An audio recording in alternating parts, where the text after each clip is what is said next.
ಒಂದಷ್ಟು ಜನರಿಗೆ ನನ್ನದೇ ಆದಂತ ಒಂದು ಬಿಸ್ನೆಸ್ ಅನ್ನ ಶುರು ಮಾಡಬೇಕು, ಬೇಗ ಶ್ರೀಮಂತನಾಗಬೇಕು ಅಂತ ಆಸೆ ಇರುತ್ತೆ. ಆದ್ರೆ ಒಂದಷ್ಟು ಜನರಿಗೆ ಬಿಸ್ನೆಸ್ ಶುರು ಮಾಡೋದಕ್ಕೆ ದುಡ್ಡಿರೋದಿಲ್ಲ, ಇನ್ನೊಂದಷ್ಟು ಜನರಿಗೆ ಜಾಗದ ಒಂದು ಕೊರತೆ ಇರುತ್ತೆ. ಅಂಥವರಿಗೆ ಬೆಸ್ಟ್ ಬಿಸ್ನೆಸ್, ಬೆಸ್ಟ್ ಕೃಷಿ ಅಂತಂದ್ರೆ ಅದು ಅಣಬೆ ಕೃಷಿ.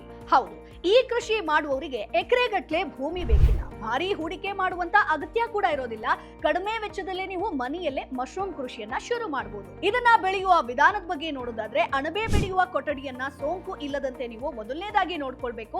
ಭತ್ತದ ಹುಲ್ಲನ್ನ ಬೇಯಿಸಬೇಕು, ಅದನ್ನ 5 ಕೆಜಿ ಪ್ಲಾಸ್ಟಿಕ್ ಚೀಲದಲ್ಲಿ ತುಂಬಿಡಬೇಕಾಗುತ್ತೆ. ಈ ಬ್ಯಾಗ್ಗಳಿಗೆ ಬೇವಿನ ಕಡ್ಡಿಗಳಿಂದ 20 ರಂಧ್ರಗಳನ್ನ ಮಾಡಬೇಕು. ಆ ರಂಧ್ರಗಳಿಗೆ ಹತ್ತಿ ಇಡಬೇಕಾಗುತ್ತೆ. ಬಳಿಕ ಈ ಬ್ಯಾಗ್ಗಳನ್ನ ವಿಶೇಷ ರೂಮ್ ನಲ್ಲಿ ತೂಗು ಹಾಕಬೇಕು, ಅಥವಾ ಫ್ಲಾಟ್ ಟ್ರೇ ಕೂಡ ಆಗತ್ತೆ. ಆದ್ರೆ ಈ ರೂಮ್ ನಲ್ಲಿ ಗಾಳಿ ಬೆಳಕು ಇಲ್ಲದ ರೀತಿ 22 ದಿನಗಳ ಕಾಲ ನೋಡ್ಕೊಳ್ಬೇಕು. ಕೊಠಡಿಯಲ್ಲಿ 28 ಡಿಗ್ರಿ ಉಷ್ಣಾಂಶದಲ್ಲಿ ಇರುವಂತೆ ನೀವು ವ್ಯವಸ್ಥೆ ಮಾಡ್ಕೊಳ್ಬೇಕಾಗತ್ತೆ. 22 ದಿನಗಳ ಬಳಿಕ ಬ್ಯಾಗ್ಗಳನ್ನ ಬೇರೆ ರೂಮ್ಗೆ ನೀವು ಶಿಫ್ಟ್ ಮಾಡಬೇಕು.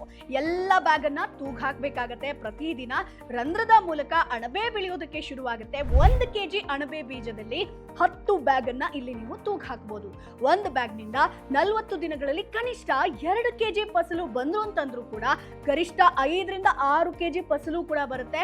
ಸೊ ಮಾರುಕಟ್ಟೆಯಲ್ಲಿ 1 ಕೆಜಿ ಅಣಬೆಗೆ 300 ರಿಂದ 350 ರೂಪಾಯಿ ಬೆಲೆ ಇದೆ. ಸೊ ಹಾಗಾಗಿ ಹೆಚ್ಚು ಖರ್ಚು ಇಲ್ಲದೆ ನೀವು 17 ರಿಂದ 18 ಸಾವಿರ ರೂಪಾಯಿವರೆಗೆ ದುಡಿಬಹುದು. ಹಾಗಾದ್ರೆ ಅಣಬೆ ಕೃಷಿಯನ್ನ ನೀವು ಮಾಡ್ತೀರಿ ಅಂತಂದ್ರೆ ಅಣಬೆನ ಎಲ್ಲಿ ಮಾರಾಟ ಮಾಡಬೇಕು, ಡಬಲ್ ಲಾಭ ಹೇಗ್ ಮಾಡಬೇಕು, ಉಪ ಉತ್ಪನ್ನಗಳನ್ನ ಹೇಗ್ ತಯಾರಿಸಬೇಕು ಅಂತ ಗೊತ್ತಾಗಬೇಕು ಅಂತಂದ್ರೆ ಈಗಲೇ ಬಾಸ್ವಾಲಾ ಆಪ್ ನ ಡೌನ್ಲೋಡ್ ಮಾಡಿ. ಚಾನೆಲ್ ನ ಬಯೋದಲ್ಲಿ ಲಿಂಕ್ ಇದೆ, ಅದನ್ನ ಕ್ಲಿಕ್ ಮಾಡಿದ್ರೆ ಬಾಸ್ವಾಲಾ ಆಪ್ ಡೌನ್ಲೋಡ್ ಆಗುತ್ತೆ.